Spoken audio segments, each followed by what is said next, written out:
Greetings, cultivators from around the world. Jordan River here, back with more Growcast, lighting the way in your dark cycle. Today we have Alexandria Irons, Queen of the Sungrown, on the line. Queen of the Sungrown is incredible. She is truly a wealth of information. I know that the show here is good and she does some good education, but man, these classes that we're doing are a whole nother level, you guys. I'm so excited about them. You're going to hear about that, but we got a ton of grow education for you today, from biochar to heavy metals and so much more, so I know you're going to love it. Before we jump in with Alexandria, though, shout out to ceogrow.xyz, code GROWCAST for big savings. Check it out. They've got their flagship product, I would say, their tent pole mounts. These things are awesome. You can drop a solo cup and now even a quarter-gallon pot directly into the mount so you're growing using your tent poles and no additional floor space. I'm going to get some herbs going under my light on the tent poles so I can go in there and harvest some broccoli or cilantro whenever I want. Pop them from seed so I don't have to worry about nothing. Don't worry about taking up any grow space with the tent pole adapters. CEO Grow also just put up some dab stations that are absolutely baller, only $30 before the discount code. There are tent clip mount fans, there's hygrometers for your mason jars, custom printable plant tags that are 3D printed. So much cool shit. It's all at ceogrow.xyz. Use code GROWCAST. Grow like a boss, baby. Pimp out your tent. Check it out. There's new products all the time. ceogrow.xyz, code GROWCAST. All right, everybody, let's get into it with Alexandria. Thank you for listening and enjoy the show. Hello, podcast listeners. You are now listening to Growcast. I'm your host, Jordan River, and I want to thank you for tuning in yet again today. Before we get started, as always, I urge you to tell a friend about the show. Turn someone on to growing. It's the best thing you can do in life, ever. And also check out everything we're doing at growcastpodcast.com/action. The seed co we got going, the classes, and all the good stuff. Speaking of classes, who do we have on the line right now? None other than Queen of the Sun, Alexandria Irons. What's up, Alexandria? How are you doing? Hey, Jordan. How's it going? Long time no talk. Yes, no doubt. It was only moments ago when you were knocking on my door while I slept through taking you to the airport. No. Oh my gosh. You're going to remind me of that on the beginning of the show. That was terrible. Why did I do that? Terrible. We've been on an adventure, you guys, and we're going to talk about the classes that we've been doing later in this episode and all that good stuff. But today we're here for Healthy Plant July, and we're actually focused on, we're going to talk about a bunch of stuff today, right, Queen of the Sun? From soil health to biochar to our health and heavy metal accumulation. Oh, yeah. Really, really good episode that we have lined out today. Where would you like to start? Maybe we could start with the heavy metals and then move into the other stuff? Yeah, so I've been getting a lot of questions lately about how to avoid heavy metal contamination. And I guess there isn't one straight answer for that because heavy metals are everywhere, right? They're just an element that has a higher atomic mass than others. So we have a category of different heavy metals and they do different things in our body. And unfortunately, from industrialization, we've seen an excess, a pollution of these heavy metals. So places where there's excessive mining, agriculture, any kind of runoff from, like cities and stuff, you can see a lot more accumulation of heavy metals. And the thing is they bind, they accumulate in your body, and you can't really get rid of them. Mm-hmm. They just keep adding up, and they can do some pretty fucked up shit like cancer and affect your DNA and how it can repair itself. So we definitely want to stay away from heavy metals.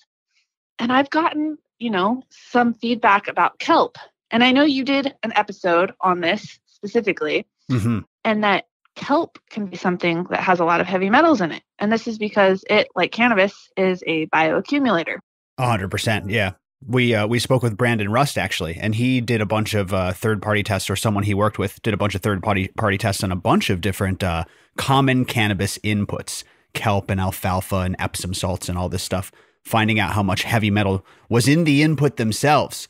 And interestingly enough, again, those screenshots are up on our Patreon, but you can see, basically, just to give you an overall idea, there was a wide range of heavy metals. Like the products ranged from very, very little to high doses, depending on the brand, probably depends on how they harvested it or where they harvested it. And then some of the offenders were much worse than others. Like you said, kelp and alfalfa meals in particular were very, very high in heavy metals, whereas Epsom salt had near zero. No matter which brand it was, they were all virtually the same and didn't have the heavy metals. So that is very interesting. And we have to be worried about this from a health perspective, you said, because cannabis is a bioaccumulator, right? It takes up these heavy metals and stores them. Yes, definitely. And something that I want to touch on, I wonder where what form of kelp he was testing. I would be curious to see I'll pull it up right now. What fertilizer it was, what product it was, because, you talked about how it's harvested and where it's harvested. And that's kind of something that I've really been embracing right now, is this holistic approach and looking at the big picture of everything. And so those kinds of questions are exactly how you would holistically approach something, looking at all of the different pieces of it. So when you say, where was it harvested? Well, possibly kelp harvested off the coast of California, let's say, downstream of Fukushima, would probably have a lot higher heavy metals than something harvested off the coast of Norway, like maxi crop. They do I think it's called Ascophyllum nodosum, and it's a specific species of seaweed that is harvested in really cold waters. And so those are things to consider, like maybe you don't write off all kelp, but you think, is this sustainably harvested? Where is it? Is there a lot of pollution? And just look at the big picture. And that goes for all of your fertilizer inputs. I mean, you can have a ton of heavy metals in chicken manures or rock phosphate, or some people are like, some big agricultural farmers are doing like sludge that they mix in, like sewage kind of a thing. Mm-hmm. Obviously, stuff like that is going to be really high in heavy metals. I'm taking a look at the screen cap right now. I'm hesitant to just like blast some of these companies, you know what I mean? And say like, oh, this one has 3 times or 5 times or over 10 times the mercury, because I don't know if these are unsafe levels. I couldn't necessarily speak on that. But I can tell you that Brandon Rust says that he avoids all sea products for this reason. Now, I agree with you. It's not necessarily throwing out the baby with the bathwater, right? It's we avoid it for a reason. So if we can get the right, brand, and like you said, sustainably harvested, I don't think you should throw out the baby with the bathwater. But it is that bad. Taking a look here, like I said, kelp meal is definitely an offender with mercury levels being 10 plus times higher than some other ones. Is it maxi crop? I just want to know. Yes or no? Let me look if maxi crop is on here. Maxi crop is on here, and it has a very low level of mercury. It's got less than 0.05 parts per whatever this is at the top of this graph. If you watch the video, you can see the whole graph and stuff. I don't want to play it and watch it on air, but Brandon Rust takes us through this whole video, and you can see the levels. And whereas maxi crop is less than 0.05, another one on this list is 0.8 micrograms per unit. Besides other people asking me about heavy metals, we talked about something. We brought it up on my Discord live chat a couple weeks ago, and we were talking about these heavy metals accumulating in kelp. And I'm really happy to hear that maxi crop is low, because that's typically what I use, because my brain thinks, oh, it's cold water up in Norway, there's less pollution than the Pacific kelp. That is fascinating. I'm looking at the levels from this test right now. It's low in cadmium, it's low in mercury, it is low in lead, it is normal compared to the others in nickel, and it does have a little bit of more arsenic in it, which is interesting. Arsenic is an interesting one though, right? Because it's in soil a lot, is it not? Yeah, and arsenic is found in most of our soils. It's like we talk about these things like they're pollutants that we have to avoid them at all costs, but they are actually natural. They're elements. They're part of the Earth's crust. They're there. And I had this idea about the heavy metals in kelp, and so we're polluting our oceans, right? And making them filled with heavy metals like mercury, making it so that we can't eat fish very often and all these things. Well, what if we're taking the kelp out, and putting it into our soils, and it's breaking down and it's helping reduce the pollution that would otherwise be in the ocean? This is just an idea I'm having, but live on air. I do see what you're doing. So you're saying if you get the mercury laden kelp out of the ocean, into our garden, hammer it with some humics and grow some cannabis in it, then that's a way of regenerating it in the long term. I don't know. Yeah. At least for a idea, for a half-baked idea, I think it passes. It passes the first phase. You know what I mean? It green lights the first phase. I'm sure I'll get messages from this. Yes. Well, it's an idea. I didn't say. I know what you're saying. Can I kind of drill down on that though? Which is, a lot of people say, hey, if you're worried about these heavy metals, use humic acids. You've talked about how humic acids work in the soil, and not so much like locking out this or that, but providing, as you put, cups from them to drink from. That really helped me like wrap my head around it. But there's some controversy on that too. There are people who are like, oh, like that's not a thing. And like, look at these white papers. And then I found a reference in the links that they sent me that showed reductions. But I guess what I'm saying is like, is it cut and dry that humic acid is a kind of cure for this stuff to not wind up in your plants, or is it way more complex than that? So that's what we had talked about briefly. And it was like, okay, I've had plenty of my cannabis products concentrates tested, and I have never failed a heavy metal testing. And I use a ton of kelp. It is maxi crop usually, but I also, like you're saying, I use a ton of humic acids and fulvic acids and humates and all of those things that have increased that cation exchange capacity. And so you had mentioned maybe that is why I am not seeing the heavy metals. Maybe it's binding to that. So I started doing a little digging through white papers, and I saw that while humic acid will reduce heavy metals by binding slightly, it actually is part of a bigger process. And when combined with biochar, it's like the powers of holding those heavy metals and filtering it out and remediating your soil is like way, way higher. Whoa, they synergize and amplify with each other? Oh, yeah. Yeah. And so I thought that was like so cool, because I just wrote a paper on biochar, and up on my Patreon, click the link. She's got a baby, Exactly. So I want to talk biochar. Tell me about that. Go. No, you go. You're the one who knows biochar. No, so you're saying that the humic acid and biochar work together. That kind of makes sense to me, because biochar is much like a little apartment complex, right? It's like very porous. And I mean, you tell me, that's kind of what I understand is it's like a slow breakdown forest product that's great for housing microbes, right? Isn't that kind of what it's used for? Yes.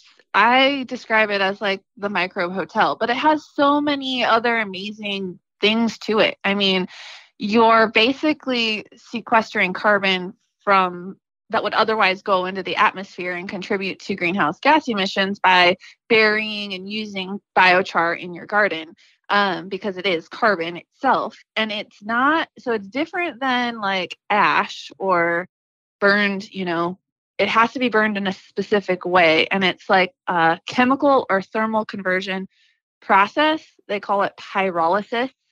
And so this is a process of thermal decomposition without oxygen. So it's like no oxygen's present. And that's what differentiates biochar just from like normal charcoal, I guess, or like ash, because it's not oxidized. So think about like, have you ever known anybody who got poisoned or something? No, I don't know anyone who's been poisoned. I know people who have been bitten by a snake and had venom, but I don't know anyone who's been poisoned. Okay.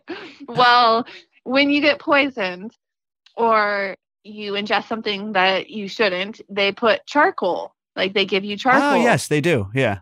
And so it's a filtration. Or think about your grow, when you have your carbon filter to filter out the smells. Yes. Carbon does this amazing job of filtering things. And so humates, humic acid, fulvic acid, and biochar kind of synergize and increase this remediation process in your soil. I mean, besides that, though, biochar is like amazing. It improves your soil structure, retains nutrients, improves the cation exchange capacity. And I recently read that it has been used for like thousands and thousands of years to create soil, black gold, and they called it in the Amazon rainforest, they called it terra preta. And so this is a Portuguese, translates to black soil. And it was used to turn low fertility soil into incredibly fertile soil. And so a lot of what we see in the Amazonian rainforest, people theorize that that was actually a permaculture forest that was planted and actually amended and taken care of in this holistic approach by the indigenous tribes there. Right. So pretty freaking cool. That is mind-blowing. Completely changes the way we look at that part of the world. And again, the way we look at agriculture in general. I was just talking with Larry from the FOOP. And I mean, he's probably going to kill me if he hears this. So like, this is just between you and me, listener. He's working on some next level shit. On that note, not going to say any more, but on the exact note you just said, that it's really, really cool how we're gonna implement this advanced biochar technology in our gardens. Because right now, biochar sometimes gets a bad rap. A lot of the indoor growers don't use it, because I think a lot of its benefits do come when it hangs around for a long time, right? And you're not like mixing your soil for the next one and re-amending it, right? Or please push back if you think that everyone could benefit from biochar. But I feel that it's especially helpful in no-till. Yes, I think that no-till, long-term soil, that you're trying to improve your soil, like for the foreseeable future, use biochar. If you're mixing soil in your pots, maybe it's not necessary. It does a lot of great things though. So there's no harm I can see of adding some in and mixing it up into your potting mix. But most of its benefits are for long-term soil remediation and living soil, no-till. If you're going to do like a big indoor bed that you're not going to mess with and replace the soil, I highly recommend it. It improves your soil aggregates, so like the sizes of your soil structure. It gives those microbes a home. They love hiding in there. So you can actually microbes will use it to hide from other microbes when they're being chased to be eaten or whatever. So it's pretty cool. Just part of the ecosystem, the soil ecosystem. So I really think that it's useful amendment in any garden. And why not just try it? Do a side-by-side, which is actually what I'm going to do with the kelp. I've decided. Oh, yeah? Right now, this instant. What do you mean? You're going to do a side-by-side with and without, or two different kinds, or what? Yes, exactly. Okay, so for any experiment, right, you need to have all of the same controls.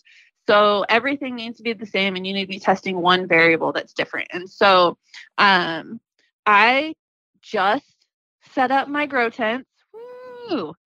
Nice. In my garage. Indoor, queen of the light, queen of the grow light. Yes, my first indoor in years. And the lights are up, the tent set up, and I actually just popped plural peach. Oh, shout out. Shout out.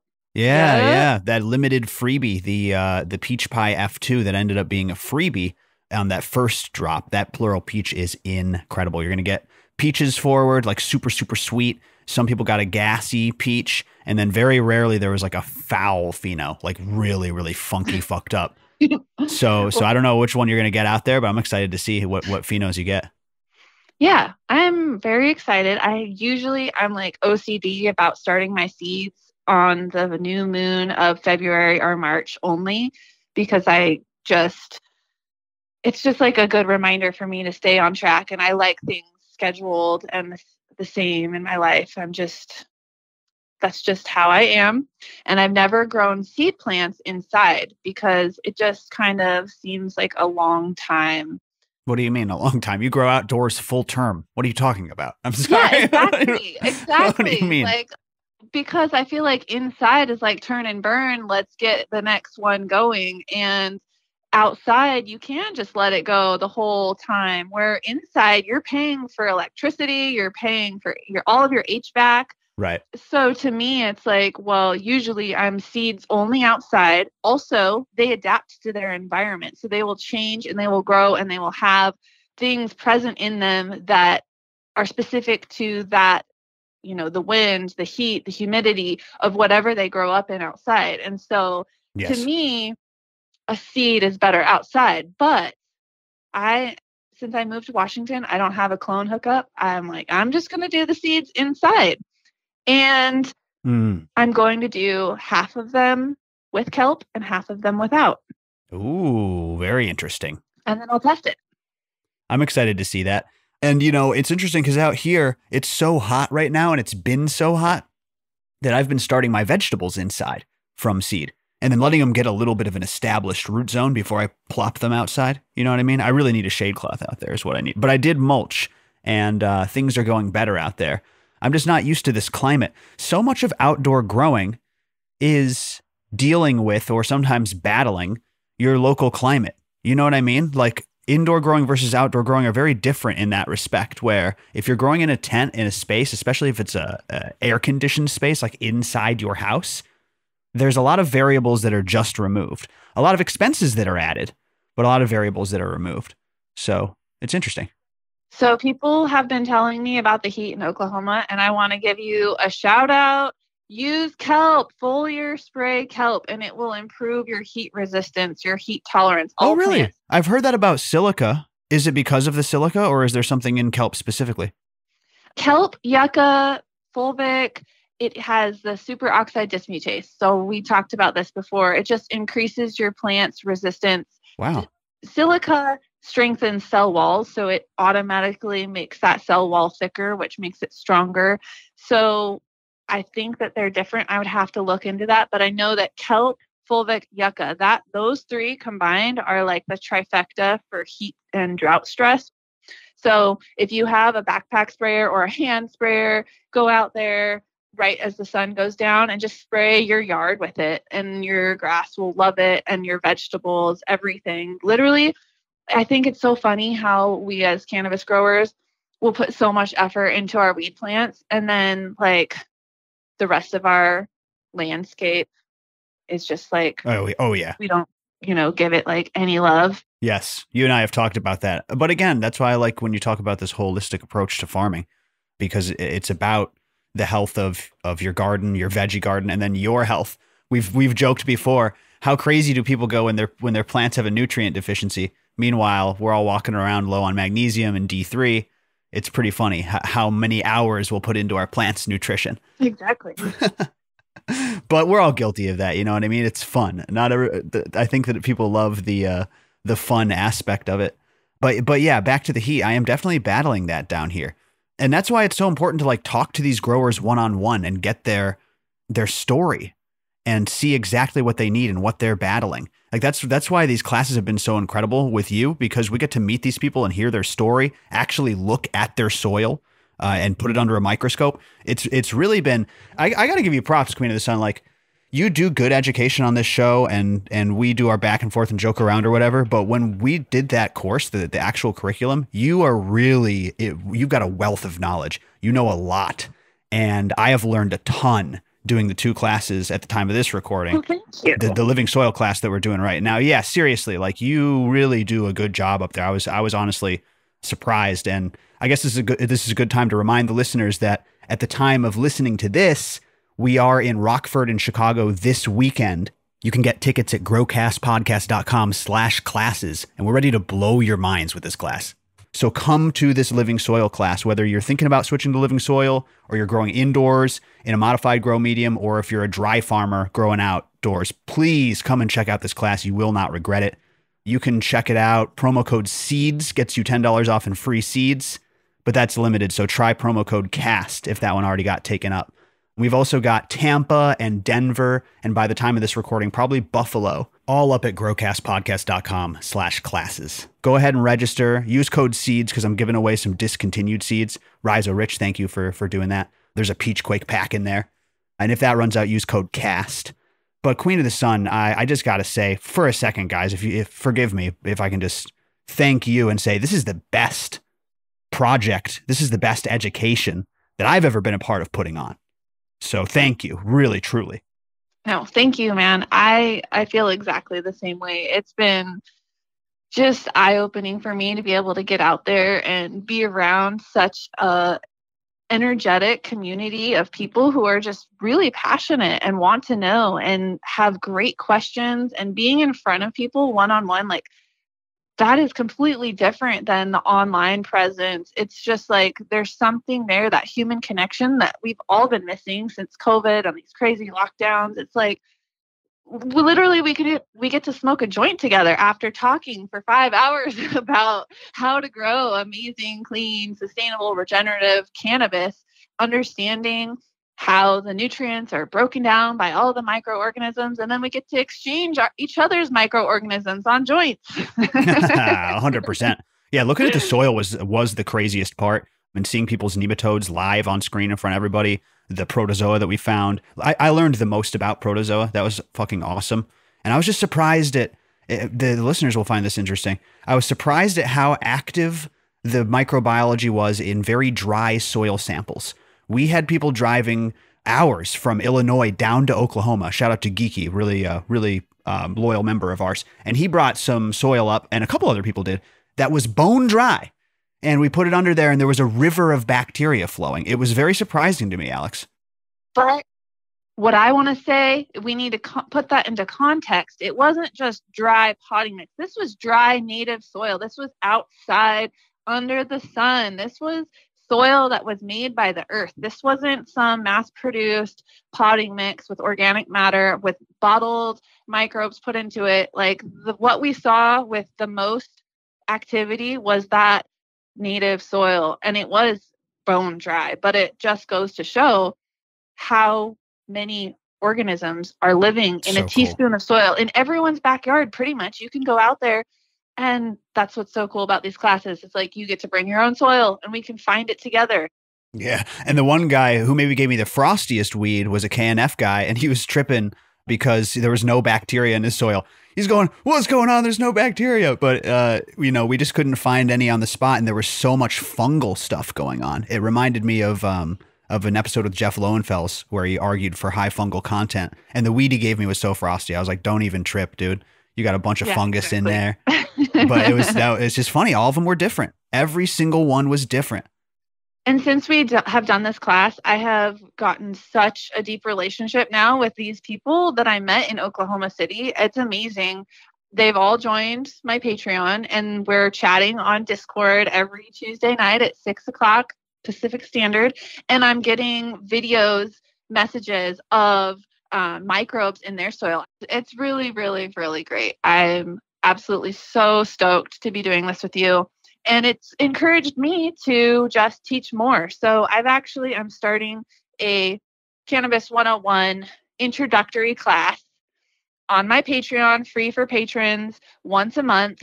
I just started seeds, so we're going to go through the entire process. So if you want to start seeds, you want to get involved, sign up for my Patreon, and we're going to do this once a month, Zoom, talk about getting started, building potting mix. It's all going to be focused on indoors this time because I have been such an outdoor grower and educator, but I learned how to grow inside.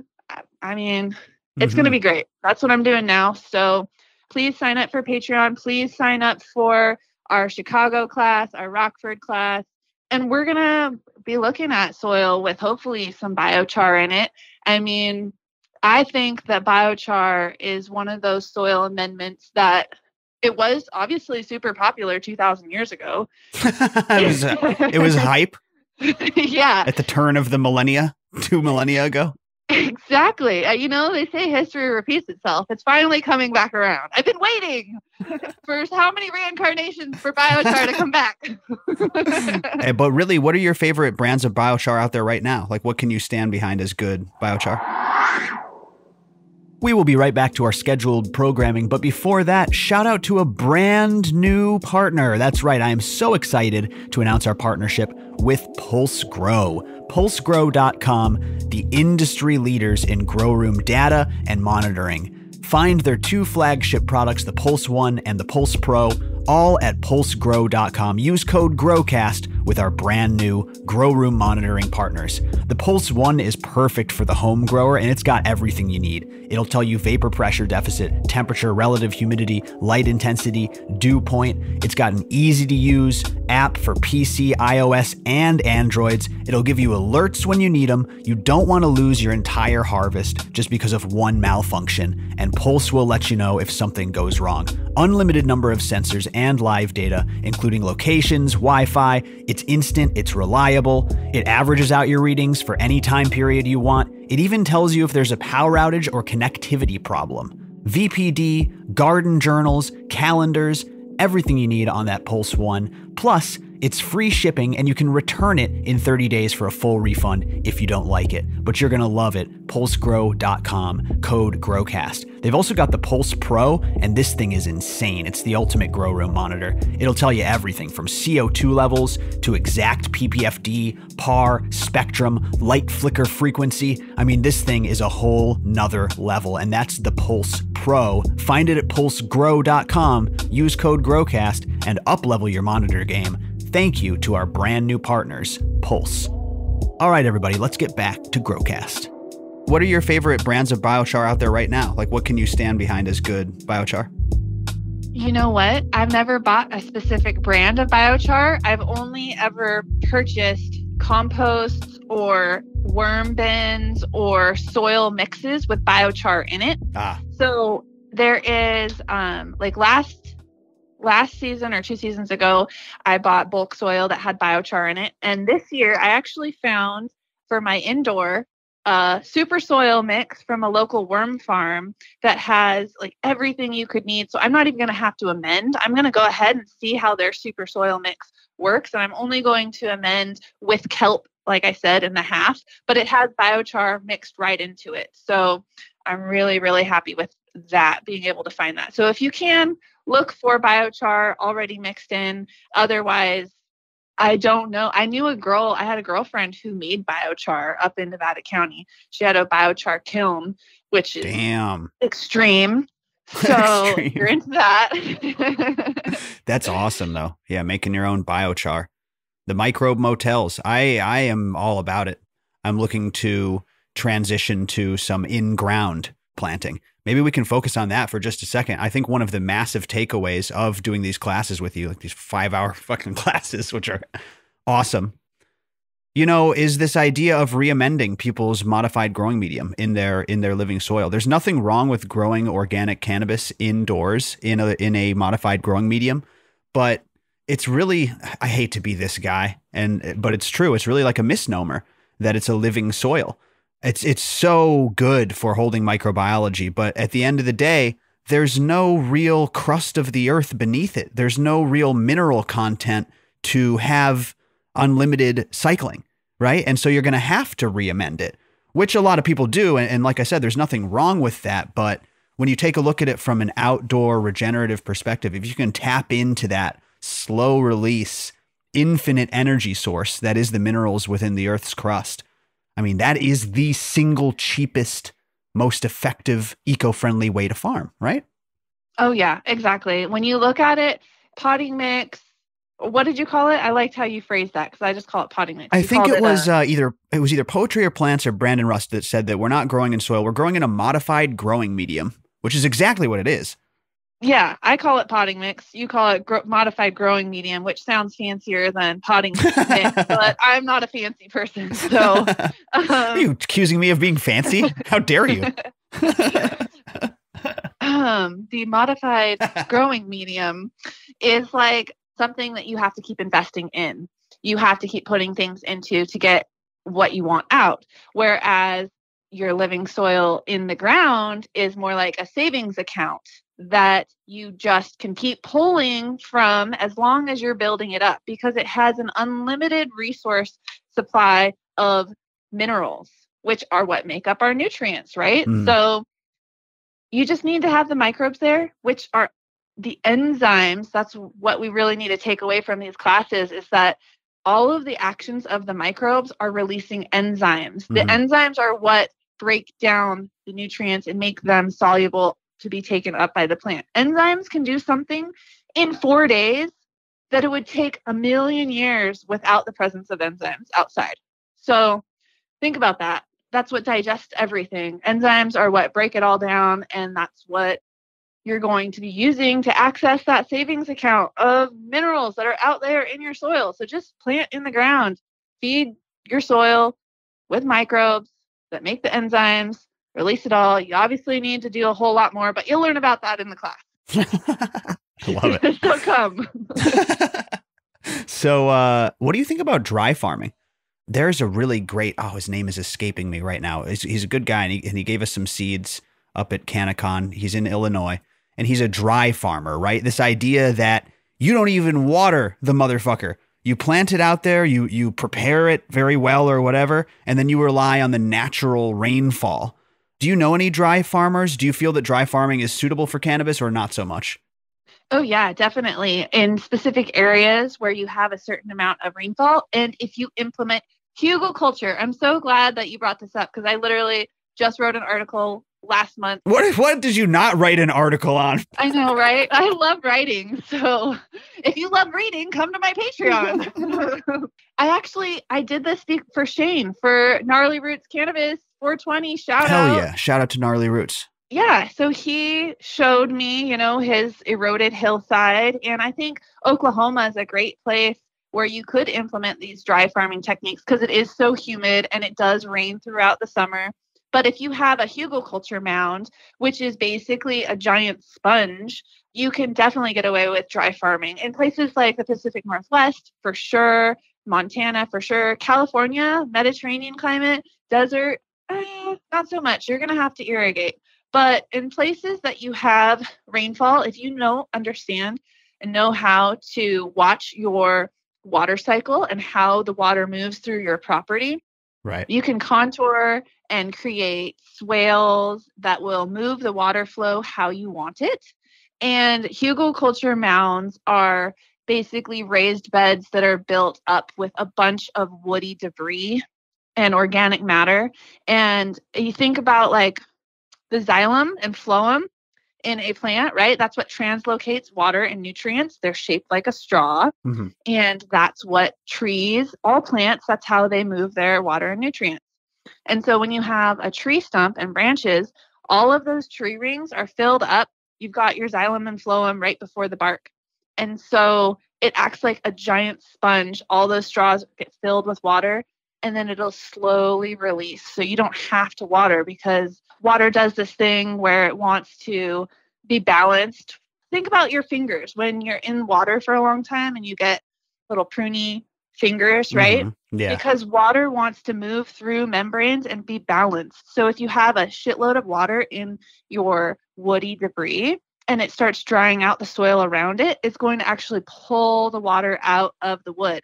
And then your plants are going to be able to drink it. Mm-hmm. So super cool. That is definitely a badass goal of a lot of living soil growers, as they say, is to get outside, get a hugelkultur. That's like the ultimate dream for a lot of people. You know what I mean? Not everybody has land, like myself, don't own a piece of property. But damn, I would definitely try something like that if it was, I could just throw it in the back in the rental. Like, what are they going to say? It's a hugelkultur, man. Like, what do you want? What do you want from me? But that is so cool. Like I said, I think that's kind of like the end game is like outdoor sun hugelkultur. A lot of people feel that way, but there's no wrong way to do it, of course. Exactly. Holistic. That's what you need to look at. You need to look at your life, what resources you have available, what time you have, what you can do on your property, what your limiting resources are, and just do, as long as you're growing, really, and having fun, that's all that matters. But for sure, I'm in a little rental right now, only on a quarter acre. Quarter acre is the smallest amount of land I've lived on since I was 18. So it's a huge, huge change for me. And I highly doubt my landlords would be okay with me putting a hugelkultur mound in the backyard. I did just have this discussion with somebody, though, which I think is really important. I think that you'll appreciate. It's crazy how if you do own your land, or you're allowed to do this in the space that you live, just adding a little bit of nature and polycropping and adding a little bit of foliage can really change the local wildlife. Like what I'm saying is you don't have to plant a forest. You can literally do it in your yard. Oh, yeah. There's a couple examples of this. Like we saw the coffee farms down in Colombia, and these small coffee farms, like not massive plantations, they were polycropping, and they had to have a certain amount of fruit trees amongst the coffee trees or whatever it was. And birds were returning to the region that they hadn't seen in like 10 years. You know what I mean? Just because of this one little small farm that was doing it. Yeah. Bees are like that too. Like if you just plant in your yard, you can make a home for bees. These two ducks always came back to my parents' property. They were kind of in the middle of like a subdivision, but they had a bit of land, and my dad planted a lot of trees. They weren't even indigenous. He planted crazy shit. He was like, I'm just going to plant all this stuff and make this little pathway. Well, these ducks came and lived there, and I think how long do ducks live? Their kids must have come and lived there too, because every single year there were ducks that came back to this property. Crane Road, not too far from that same property, was where cranes would live because they left a couple fucking ponds. They didn't develop it all. It's just interesting how you can bring nature back, even in a small little space, even if you don't have a lot to work with. Definitely. I mean, most of our neighborhoods were, subdivisions were cleared of everything and created these habitat fragmentations. And if you just put a little bit in there, it's going to bring back a lot of different diversity and species that you might not otherwise would never be attracted to that area. I had people, ask me, oh, are you going to bring some of your soil with you? How do you feel like you left your farm behind? You put all that work in. And I'm thinking, yeah, I did. But you know what? Who gets to enjoy it? The pollinators. There were so many new animals and bugs that came by. I had I feel like all of Nevada County ladybugs breeding and laying their eggs in my greenhouse. I had like thousands of ladybug larvae and lacewings that weren't there when we moved. But planting all of these perennials that come back every year attracted so many beneficial insects. And then you get, the birds coming in, and it's worth it. Even if you are just renting and you only have a little bit of space. Literally, I had a garden that was 20 by 20 feet. You could do a 10 by 10, a 5 by 5 even, and just plant high diversity in species. And you're going to get a bunch of different insects and cool things in your yard that you wouldn't otherwise have by just having grass or even just cannabis. Yeah, 100%. That's a good point. Even just cannabis helps because so many of the developments just have these weak excuses for foliage. They plant, a couple of trees here or there, and then everybody's got grass lawns. No one's got gardens going. It's like, it's not enough. But if everybody were to do that in their yard, it would completely transform the ecosystem, like 100%. It's pretty weird to think about. Oh, yeah. So I think that, again, cannabis is addictive when you grow it because you're not going to stop growing, and then you're going to be growing vegetables. It's a gateway drug to vegetables. That's all true. All the propaganda is true because it is. Next thing you know, you're going to be growing okra, and you're going to be like, I got to grow this okra. How do I get it to thrive? That's a true story. And then you have to figure out how to cook it because okra can be kind of weird and slimy. Pickled. Yeah, pickled. I don't care if it's slimy. That's good shit. Pickled okra. My favorite. I think I like it breaded and fried. Anything breaded and fried is pretty good, though. I agree with that. All right. This has turned into Snackcast. We're going to give you a recipe on fried okra. No, what else do you want to discuss here before we hop off? growcastpodcast.com/classes. That's where you can find all the places we're going to be. Rockford, Chicago, Tampa, Denver, Buffalo. Go and sign up. If you need to pay through PayPal or Cash App, just contact us. DM me on any platform, or best way to get a hold of me is contact@growcastpodcast.com. That's email, contact@growcastpodcast.com. Come and see us. It's the best. You will love it. Yeah. And yeah, is there anything else you want to talk about before we wrap it up? No, please. That's it. All I wanted to say is I really, really hope to meet you guys in real life. It's, I'm going through this big change in my life where I'm not growing commercially anymore, but I mean, not firsthand. And so being able to share my knowledge and touch the community and travel is a huge change. I haven't been able to travel like this in years. I've been married to my garden. So please help me take this opportunity to spread the good word, the polyculture, the native soil, the cannabis, and come meet me in Rockford, Chicago, Tampa, Denver, San Diego, Las Vegas, anywhere you want. Let us know. We're not set in stone of where we're going. We just need We just, Yeah, want who to get wants the us? good word out. Yeah, Yeah. exactly. Who wants us? Yeah, well, who wants to smoke?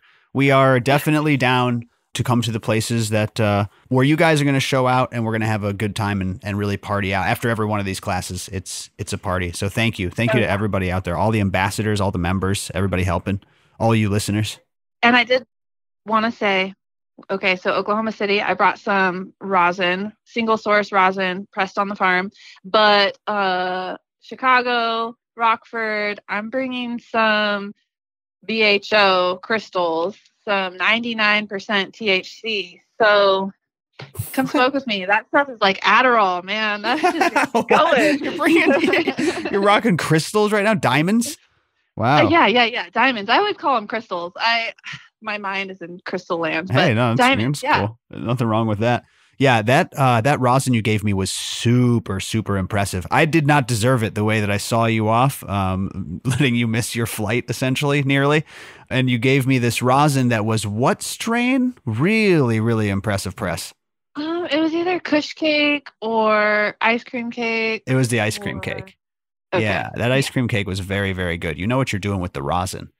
No doubt about that. Well, the diamonds are freaking awesome too. And there's like 0 RSA. It's tested, produced by a lab here in Washington. So all grown on my farm. It was all outdoor, organic, under the sun, cannabis, and just, it's really tasty. I know that people are like, either you're super into solventless or super, you don't care. I'm on the, I don't care as long as it tastes good and I like the high, and there's no 0 RSA, residual solvent analysis. That's what RSA stands for. Sorry, I sounded like a KNF-er. Oh, who's fancy now with your RSA testing? I'm slowly getting converted to the Church of Rosin for sure, but even they are divided between the Protestants and the traditionalists, which is fresh versus cured. Oh. And that I refuse to take a stance on. I love both.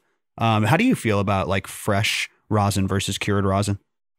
Yeah, fresh if you can, like definitely. I think you're capturing more of the essence of the plant, more terpenes, but I'm holistic and sustainable. So you do what you got to do. And if there's leftover, well, you're not going to waste it. You're cured trim or nugs that, the market's flooded, man. If you can't sell that flower, freaking wash it, turn it into something. It just turns out different, I feel, especially the consistency.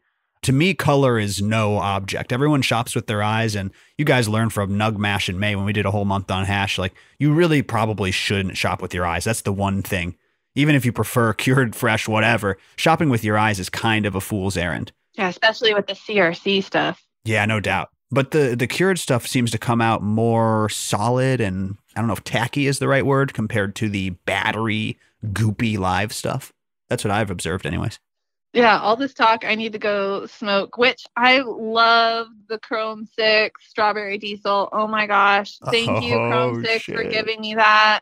It was so tasty. Sour diesel is one of my favorite strains. So I'm saving that. I'm not allowing like just anybody to smoke that. I've just been slowly dabbing it here and there.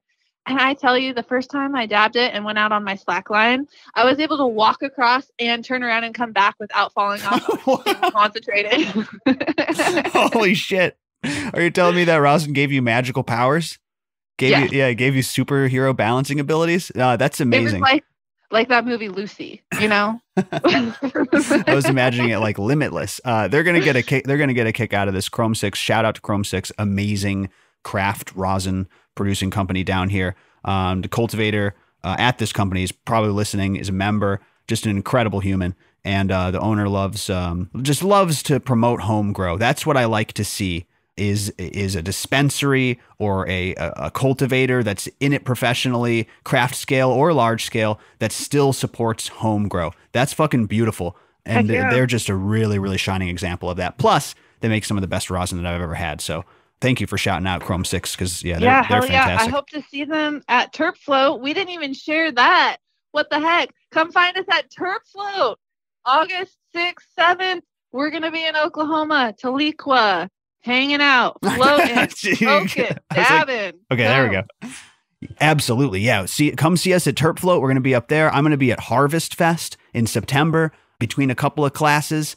Thank you. We've got to get better at shouting out this stuff. We're going big here at Growcast. I told you guys, I'm trying to get out of the cyberverse and in person. And that's what all these events and classes are for. So come and see us, come and hang out. I want to try some of that weed. I'll swap you for some of my creature feature and we can dab with Queen of the Sun. So yeah, that's going to wrap it up. I'm going to smoke some of the Skywalker OG right now, and we'll let you get off to dabbing and Crystal Land, as you said.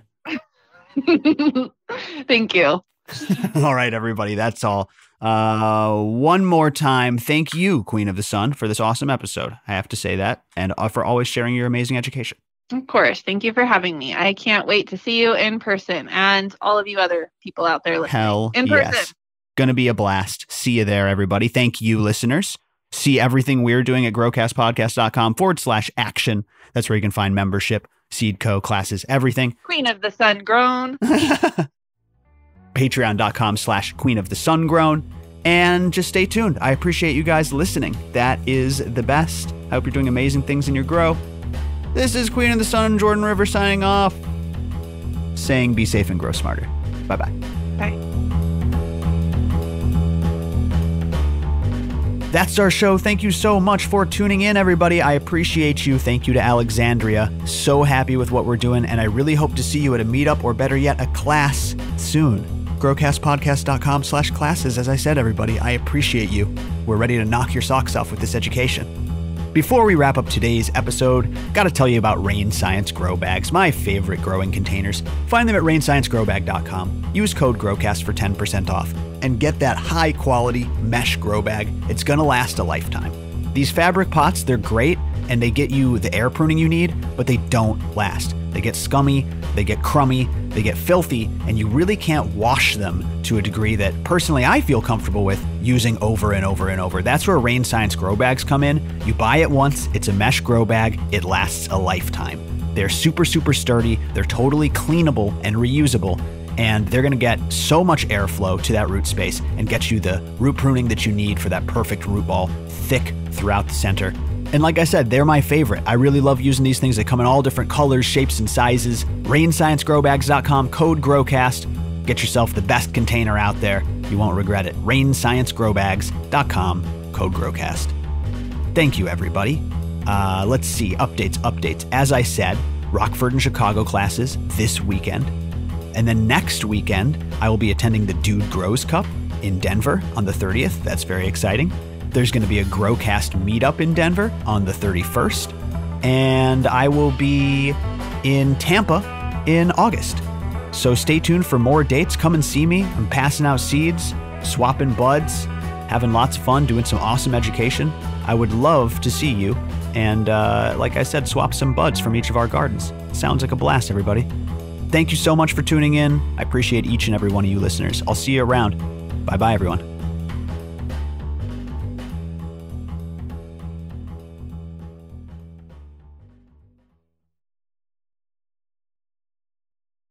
August 6th, 7th, we're going to be in Oklahoma, Tahlequah, hanging out.